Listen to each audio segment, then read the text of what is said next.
Hello, this is another video about Excel tricks. Normally we would type each item in each row. That's very normal.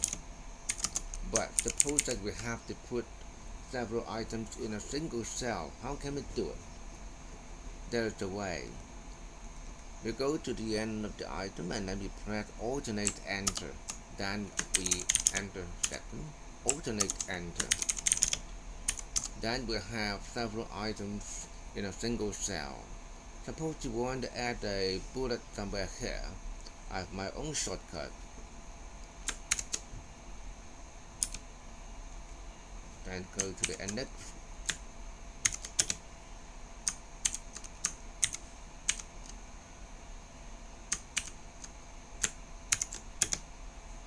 So we have several items in a single cell.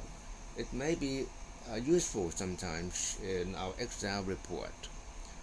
About a shortcut, it is a kind of I use auto hotkey to record the keystrokes, but we can analyze one by one.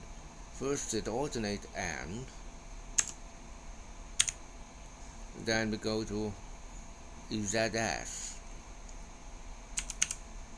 then we go to U, and we have several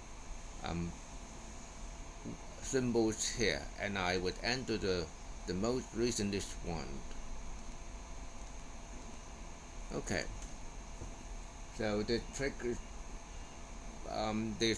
is not long, and that's it.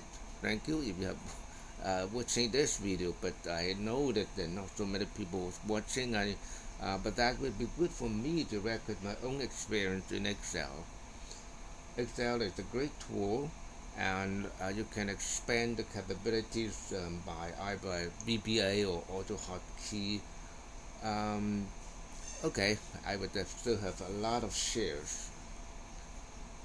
I still have a lot of experience to share because of my several years of using Excel, because of my work, and also I would also have to organize my experiences in Word as well. Okay, thank you.